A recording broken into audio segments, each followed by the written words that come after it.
Assalamualaikum warahmatullahi wabarakatuh. Hamdan wa syukran lillah, wassalatu wassalamu ala asyrofil anbiya'i wal mursalin, Sayyidina wa maulana Muhammadin wa ala alihi wa sahbihi ajma'in, amma ba'du. Sahabat Fatayat dan sahabat NU online dimanapun Anda berada, bertemu kembali di bulan Ramadan yang penuh berkah, penuh ampunan. Semoga kita bisa menjalankan puasa dengan maksimal dan diampuni oleh Allah Subhanahu wa Ta'ala. Tema kali ini agak unik ya sahabat. Jadi riba atau julid di bulan Ramadan. Hai Besti, bulan puasa ini kita jangan kumpul dulu ya. 1 bulan penuh. Ingat, kita jaga lisan, jaga pandangan, jaga hati kita, dan kita mengumpulkan banyak pahala dan kegiatan-kegiatan yang lainnya. Kita ngumpul-ngumpul dan nongkrongnya setelah selesai Ramadan ya Besti.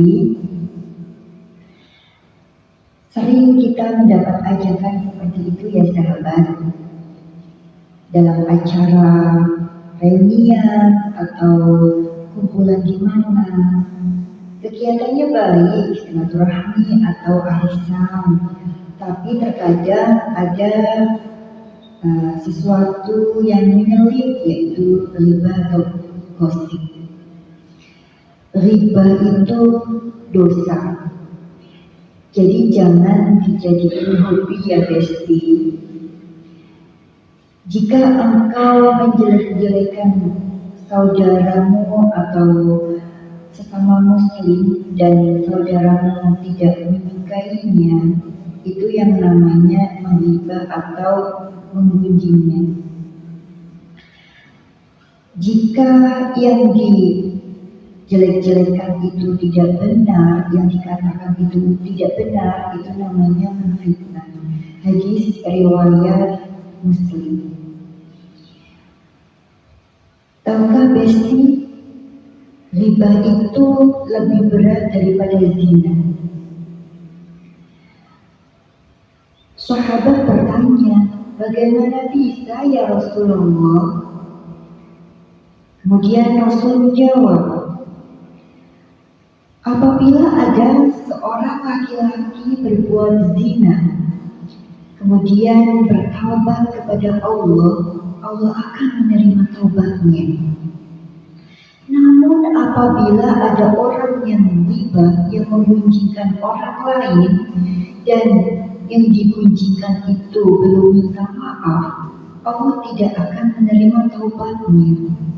Hadis riwayat Tabrani. Jadi Besti, riba itu merupakan dosa yang besar. Tidak bisa terhapuskan oleh sholat, sedekah, puasa sekalipun. Diambil dari Syarah Riyadhus Shalihin jilid 6 halaman 109. Bahayanya riba Besti. Jadi jika ada seseorang yang berbuat zalim kepada Anda, maka kaidahnya langsung mengatakan kalau dia nggak punya kebaikan atau nggak punya pahala, keburukan Anda akan ditransfer kepada orang yang menjelekkan atau memuji Anda. Hadis riwayat Muslim. Misalnya di Besti, rumah Anda dekat dengan warung, dan biasanya warung itu selain untuk berbelanja adalah tempat untuk nyaman untuk menggosip. Dan apabila Anda termasuk yang digunjingkan, Anda akan ditambahkan pahala-pahala sebanyak orang yang mengunjingkan tadi. Yang pertama. Yang kedua, apabila nama Anda disebut, nama, baru nama ya disebut, belum dengan bin atau bintinya. Langsung pahalanya itu pindah ke Anda dan dosa orang itu ditarik kalau disebut keburukannya. Maka keburukan itu akan dibuat oleh Allah jasa yang dibicarakan dalam bentuk bangkai. Maksudnya, apabila ada orang yang hobinya, senangnya di dunia itu menghibahkan orang lain dan belum bertaubat, maka di akhirat nanti Allah akan menghidangkan makanan yang terbuat dari bangkai orang yang diguncingkan tadi. Ada lagi, Besti, apabila ada orang yang hobinya menggunjingkan orang, tetapi mau bertaubat, berhijrah pada Allah, mohon ampun ya Allah, saya telah mengunjingkan si A. Kemudian yang mengunjingkan tadi juga mau minta maaf kepada si A. Maaf, kemarin saya mengunjingkan Anda. Kemudian Anda menjawab, oke, sekarang Anda pergi ke pasar, mengumpulkan bulu ayam yang sangat banyak. Kemudian bulu-bulu itu Anda sebar seantera besarnya pasar. Kemudian orang tadi pamit dan pergi ke pasar untuk mengumpulkan bulu-bulu itu. Setelah banyak, kemudian disebar selebarnya pasar. Setelah selesai menyebar, orang itu kembali ke rumah yang dikunjungi kemarin. Maaf, yang jaringan minta sudah saya lakukan, sudah saya sebar, lantas bagaimana? Oke, selanjutnya Anda kembali ke pasar untuk memungut bulu-bulu yang Anda sebar. Kemudian bingung tuh yang orang pengunjung tadi, bagaimana bisa saya mengumpulkan bulu-bulu yang sudah saya sebar selebar pasar itu? Kemudian orang yang digunjingnya berkata, begitulah apabila engkau mengunjingkan, menjelek-jelekan orang, pasti akan tersebar kemana-mana.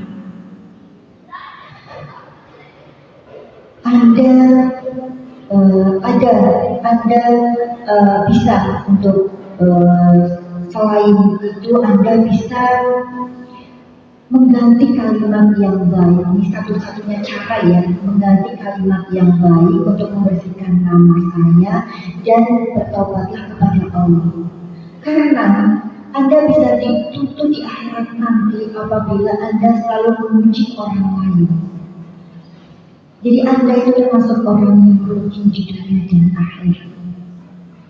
Besti yang dirahmati Allah, jadi ghibah adalah perbuatan dosa yang besar dan bisa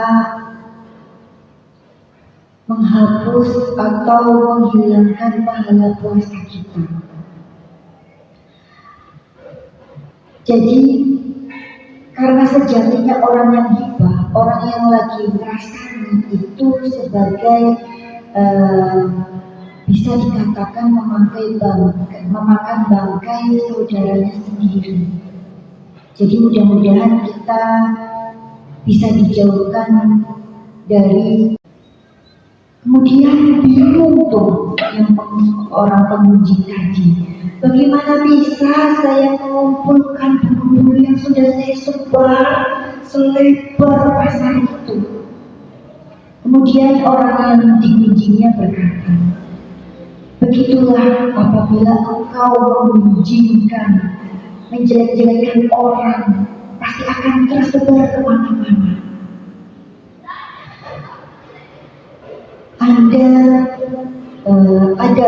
Anda bisa untuk selain itu Anda bisa mengganti kalimat yang baik. Ini satu-satunya cara ya, mengganti kalimat yang baik untuk membersihkan nama saya dan bertobatlah kepada Allah. Karena Anda bisa dituntut di akhirat nanti apabila Anda selalu memuji orang lain. Jadi Anda itu termasuk orang yang merugi di dunia dan akhirat. Besti yang dirahmati Allah, jadi ghibah adalah perbuatan dosa yang besar dan bisa menghapus atau menghilangkan pahala puasa kita. Jadi karena sejatinya orang yang ghibah, orang yang lagi ngerasani itu sebagai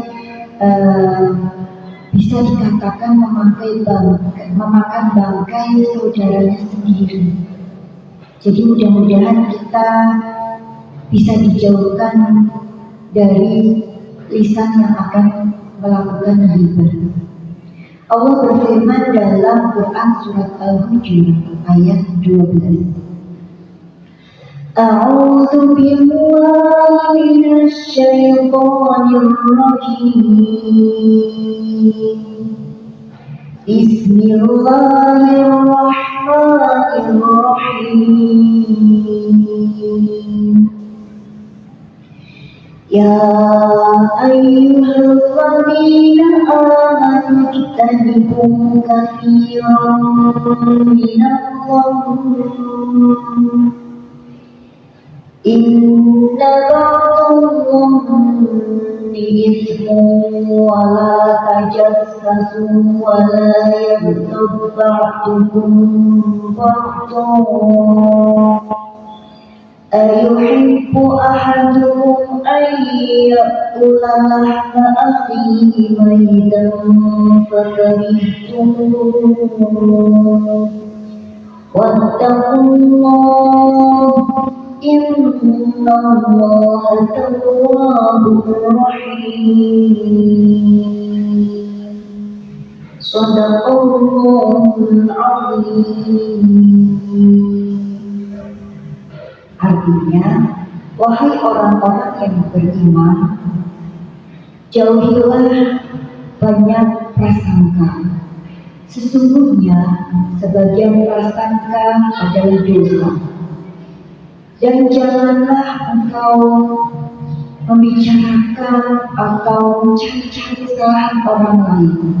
Dan janganlah memuji sebagian orang yang lain. Apakah ada di antara kamu yang makan daging saudara yang sudah meninggal? Tentu akan merasa jijik. Bertakwalah kepada Allah, sesungguhnya Allah Maha Penerima Taubat dan Maha Penyayang. Diriwayatkan dari Ibnu Majah, barang siapa yang menutupi aib saudara muslimnya, maka Allah akan menutup aibnya di akhirat. Dan barang siapa mengumbar aib saudara muslimnya, maka Allah akan mengumbar aibnya sampai terbuka keburukan dalam rumahnya. Hadis riwayat Ibnu Majah. Semoga bermanfaat. Wassalamualaikum warahmatullahi wabarakatuh.